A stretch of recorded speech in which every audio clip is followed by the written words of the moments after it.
Sebelum melanjutkan, jangan lupa subscribe dulu, terima kasih. Bab 224, aku tidak bisa membiarkanmu Kiki merebutnya dariku lagi. Lin Muan pergi mengunjungi Shen Ruei karena dia diminta untuk melakukannya. Dia bersikap seperti seorang pria sejati di hadapannya dan dia bahkan membawa sebuket bunga segar. Chen Suyun sangat gembira hingga tak dapat menahan senyum. Ia memberi mereka sedikit ruang segera setelah ia menemukan beberapa alasan untuk meninggalkan bangsal. Shen Ruei sedang berbaring di tempat tidur dan dia tampak seperti putri tidur. Meskipun dia tidak memiliki perasaan khusus terhadap Lin Muan, dia tetap tampak lembut. Dia menatapnya dengan ekspresi wajah yang lembut. Muan, terima kasih sudah datang menemuiku. Saudari Ruei, ini bukan masalah besar. Aku juga khawatir dengan kesehatanmu. Lin Muan menyapa Shen Ruei sebagai saudari karena ia ingin menjelaskan bahwa tidak mungkin jika mereka disatukan sebagai pasangan. Meskipun ia telah berjanji kepada para tetua untuk datang dan mengunjungi Shen Ruei, itu tidak berarti bahwa ia akan mematuhi pengaturan mereka. Shen Ruei bisa merasakan bahwa Lin Muan berusaha menjauhkan diri darinya. Itu memang aneh. Beberapa hari yang lalu, dia mengatakan bahwa Lin Muan akan menjadi pasangan yang cukup cocok dengan Mukiki. Namun, sekarang dia datang kepadanya dengan pikiran lain. Bukankah itu menggelikan? Saya baik-baik saja. Sebentar lagi saya akan keluar dari rumah sakit. Baguslah. Ada yang harus kuurus sore ini. Aku tidak akan tinggal lama di sini. Kuharap Suster Ruei bisa sehat saat kita bertemu lagi nanti. Lin Muan bersikap seperti pria sejati, namun dia tampak terlalu sopan. Chen Suyun menyadari bahwa Lin Muan telah meninggalkan putrinya setelah tinggal bersamanya hanya sebentar. Dia tidak dapat menahan diri untuk bertanya kepada putrinya, ada apa? Bukankah kalian mengobrol dengan baik? Dia datang mengunjungiku karena diminta. Dia tidak datang atas inisiatifnya sendiri, kata Shen Ruei agak canggung. Tidak apa-apa. Kalian bisa dekat satu sama lain seiring berjalannya waktu. Kalian tidak perlu terburu-buru.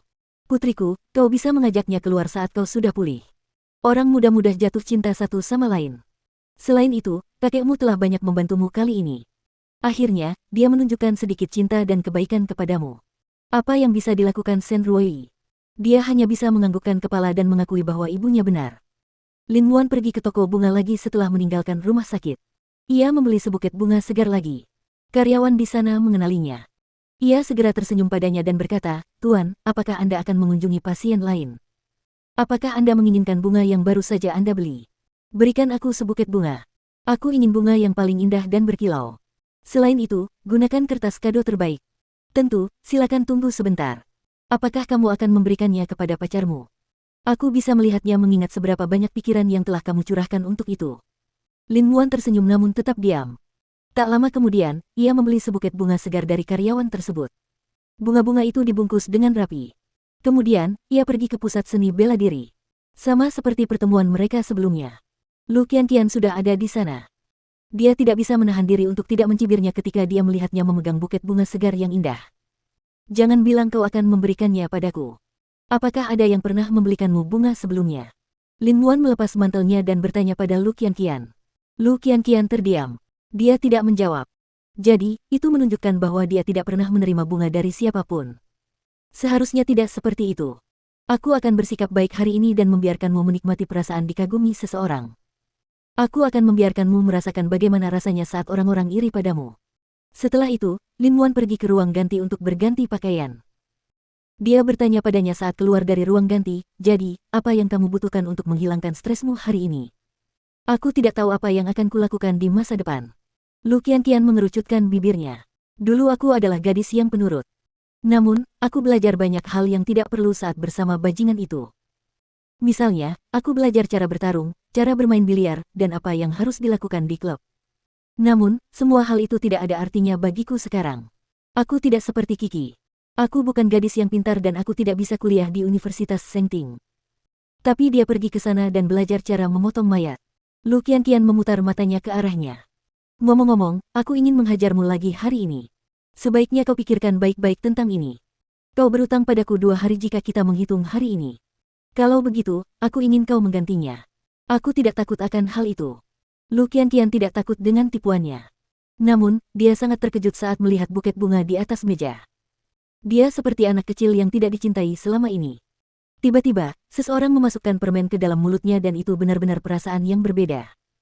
"Kamu baru saja mengenakan jas. Kemana kamu pergi? Bukankah seharusnya kamu tinggal di rumah dan menulis novel mengingat pekerjaanmu seperti ini?"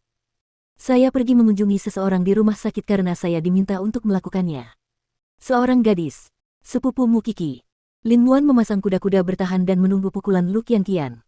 Sepertinya aku mengerti sekarang. Apakah ini buket bunga? Kamu terlalu banyak berpikir. Buket bunga yang kubeli untuknya sederhana dan murah. Aku tinggal di sana selama sekitar 3 menit, termasuk saat aku masuk ke bangsal. Lin Wuan mengangkat bahu. Aku tidak punya kesan yang baik tentang wanita ini. Jarang sekali. Ini memang langka. Ayo, terima pukulanku. Lu Qianqian menghabiskan seluruh energinya untuk melampiaskan rasa frustrasinya yang terpendam. Mereka tinggal di sana selama seharian lagi. Mereka basah kuyup oleh keringat. Kemudian, mereka berbaring di lantai. Tiba-tiba, Lin Wuan berkata kepada Lu Qianqian, kamu adalah anak tunggal di keluargamu. Keluargamu hanya bisa mengandalkanmu. Jadi, keluarga Lu akan menjadi tanggung jawabmu suatu hari nanti. Jika demikian, mengapa kamu harus khawatir tentang masa depanmu? Itulah hal yang harus kamu pertanggungjawabkan. Pergilah dan berlatihlah sebagai pewaris harta keluargamu. Maka, semuanya akan beres. Tampaknya semuanya cukup sederhana.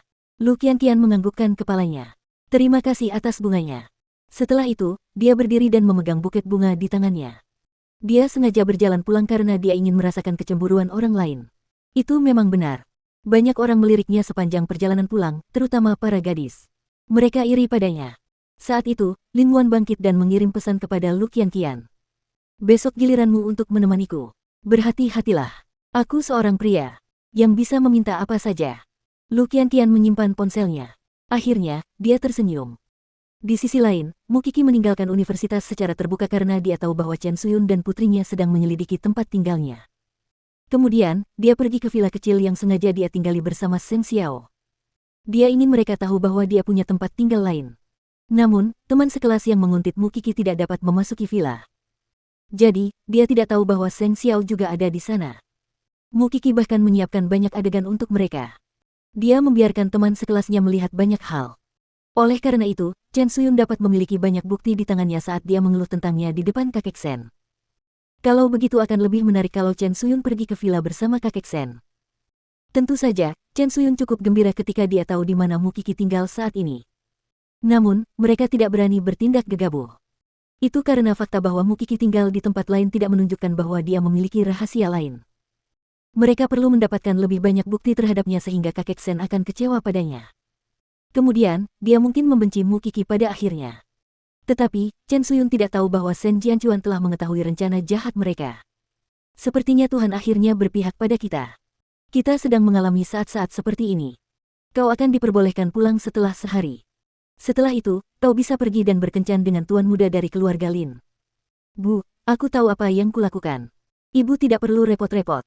Sekarang aku beritahu kamu. Jangan biarkan Mukiki mengambilnya lagi. Tuan muda Lin adalah pemuda yang punya banyak potensi.